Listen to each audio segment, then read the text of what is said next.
Hello, brother, sister. Welcome to Self Love Sunday. Another episode. I'm very, very excited that you are here.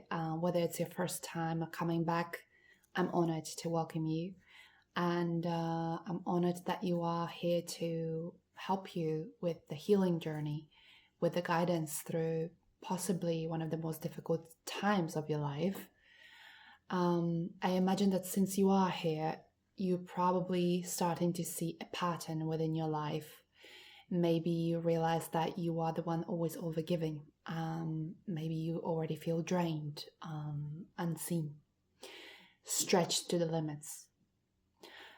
Maybe you are awakening slowly to the truth that your heart deserves reciprocity.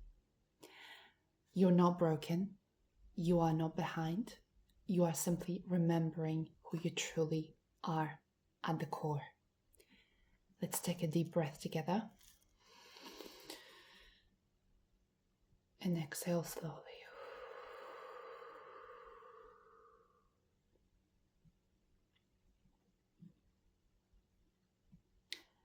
Now, before we jump into the episode, let me first make a quick disclaimer that I'm not a trained clinician or therapist. I speak from a lived experience as someone who once overgave, as someone who lost herself and this trauma bond, and now someone that is slowly and gently reclaiming her center. So take what you need from it, and whatever doesn't resonate, just gently leave it behind you. So let's dive in.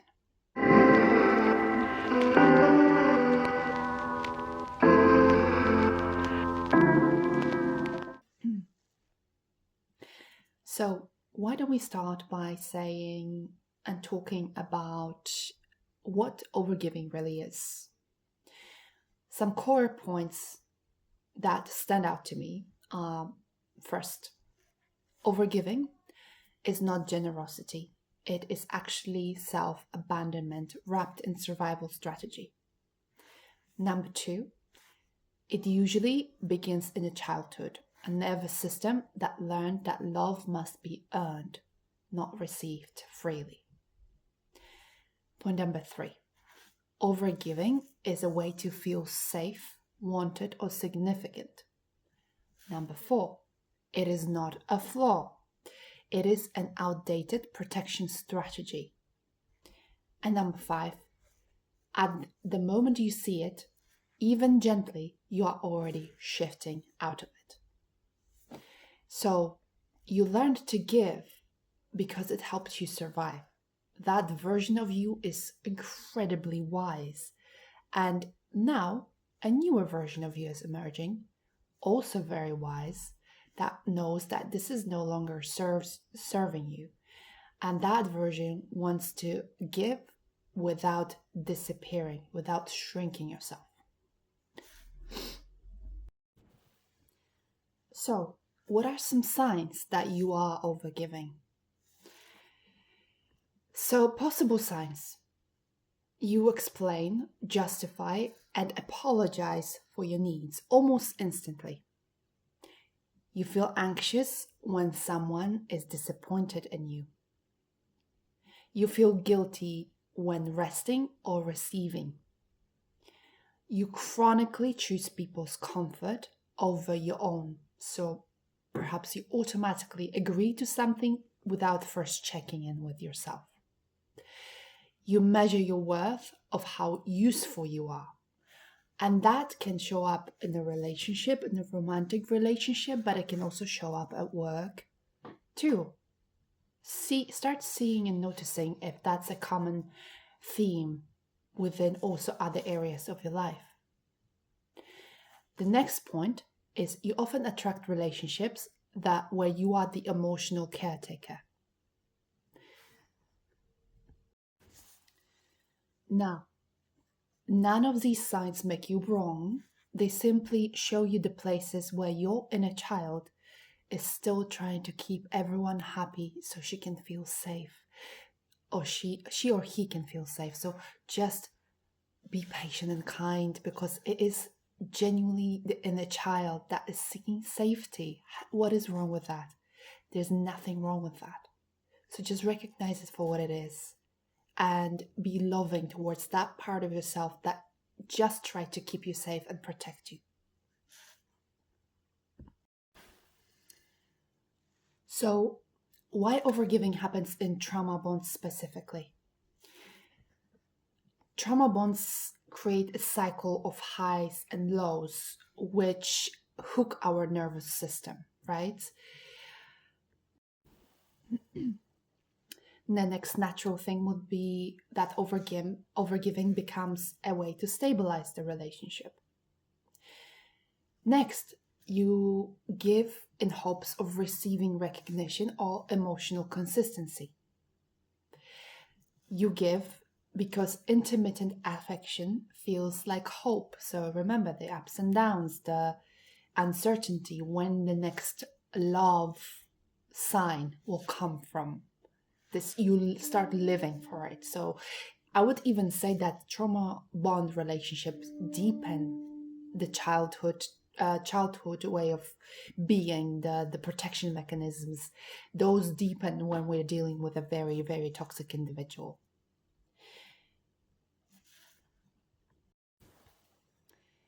So it is only natural that our body will finally start saying, I'm disappearing. Hello, I'm disappearing. Where am I in all of this?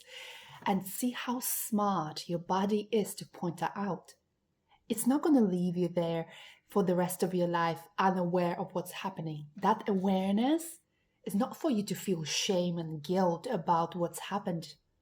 It is for you to awaken to your own power, to yourself, to the fact that you are worthy of having your needs, your boundaries, of healthy love. So it's all happening for a reason, and your body will not let you just continue like you are. How beautiful and smart it is. And I know this experience intimately, not from books, not from studying various things on the internet, but from my own heart. I once believed that if I just loved harder, they would finally meet me where I was. So I was setting myself for a constant disappointment with regards to a toxic person, toxic individual, because they normally would never make that shift. Truth is that you can never earn reciprocity.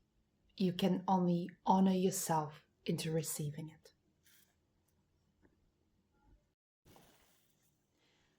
Finally, now we can dive into how to stop being an overgiver, how to stop that pattern.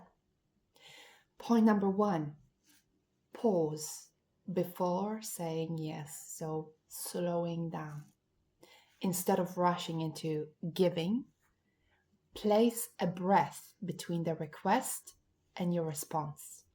Ask yourself, does this come from love or from fear of losing connection? And it's such an important distinction between fear and love. And you'll see that with time, it will become easier and easier and more intuitive. Asking yourself that question, and the answer will become much, much quicker over time. You will feel the difference. Okay? And don't judge yourself in the process, please. Now, point number two, practice micro receiving, a beautiful point. Start small, accept compliments, let someone help you, rest without apologizing.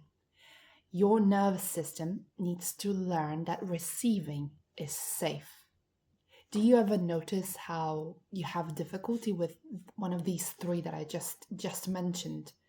Receiving compliments, receiving help, resting without apologizing. What kind of feelings does it bring up for you when you're sensing, when you're putting yourself in that scenario of getting a compliment, of getting help? Like, I used to feel uncomfortable with that so much. And it went much, much deeper the more I started to get on the healing journey. So ask yourself that and start practicing receiving. Okay? Point number 3, identify the emotion under the overgiving. It is rarely generosity. It usually is fear, loneliness, longing, or the ache to be chosen. Oof, that's a big one for me. That's resonating. Hold that part of you with kindness because she or he has been working so hard. So again, we don't judge any emotion. That's the key thing. We don't judge these emotions.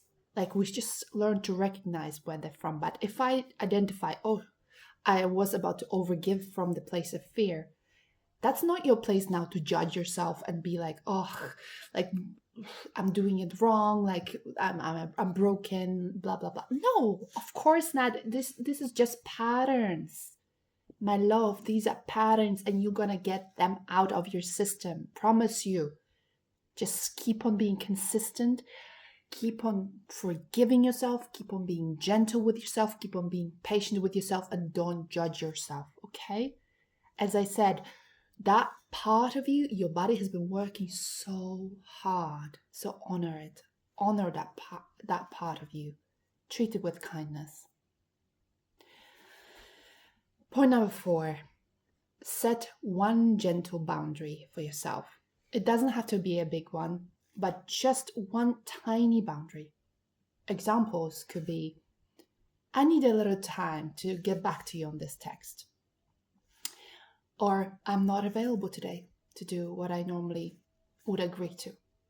Okay? Oh, I will listen, but I don't have the capacity today to fix it for you. Sorry. Let's remember that boundaries are not walls. They are our doorways to actually meet the right people. That people that will honor us. Once you really start honoring yourself, it will be sending the signal to the outside, honor me. So guess who will disappear? The people that don't honor you. Huh? Yeah. How cool is that? I know it's scary, but how cool. Yeah. Point number 5, give from overflow, not from emptiness. And you learn that with time more and more what overflow feels like. I know it's counterintuitive, but when you're giving depletes you, gets you to this point where you no longer remember yourself, your needs. It isn't love. It is just fear dressed as the generosity, the love. So let's not forget to give love to yourself first. I promise you, for me at the beginning, it was so counterintuitive, but the more I now choose to give to myself first, the more I am able to give from a genuine space, from love space, not from fear that someone will abandon me, from the fear that someone will not choose me. And it's a work in progress. I'm still not perfect. It's a work in progress, and it's okay that's a work in progress because we are here as humans to experience life. And it may take time, and let me also say it here, you're not on a timeline. You have time. Okay? You're not behind. You may stop comparing yourself to other people because that will give you this illusion that that there's something wrong with you, that you're behind, that other people are there and you are here. No, it's all very individual. That every single story is different, and once you see that you have time, there's a huge weight lifted off your shoulders. So take it off your shoulders, drop it behind you, yeah. Give yourself the time and grace. You are on your individual timeline. Don't compare.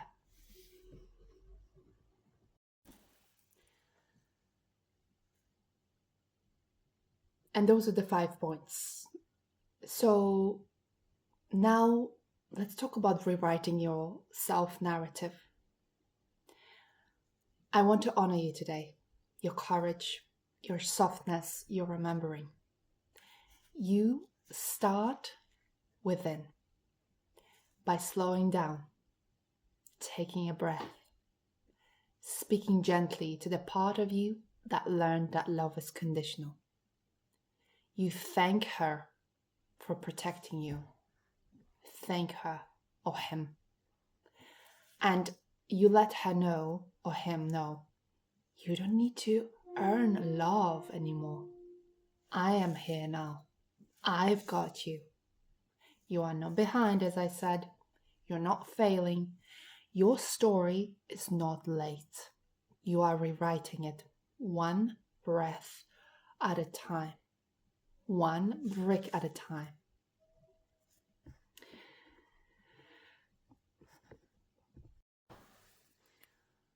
So, just to summarize, overgiving isn't who you are. I had to learn that also. It is who you became in order to feel safe. And the moment you start noticing the pattern starts losing its power. I honor you.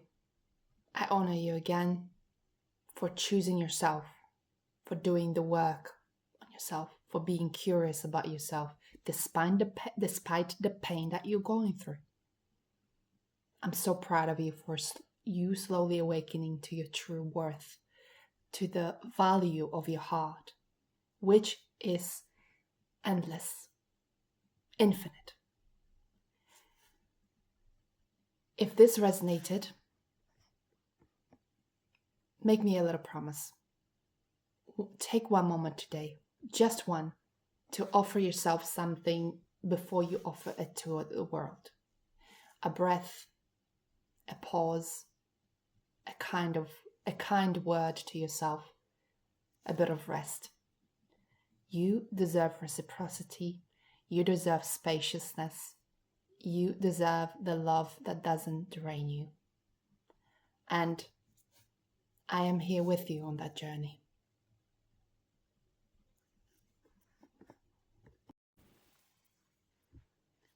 Now, before we finish, I want to give you something for this week. A small meditation, a few words, mantras that hopefully will set up a tone for this week, set up a tone of gentleness, self-love, and use it whenever you need it. Close your eyes. If it's safe right now, of course. Place your hand over your heart like I did. You can also place the other one on your belly if that feels right, on your womb if you are a woman. Now breathe in slowly and breathe out even slower.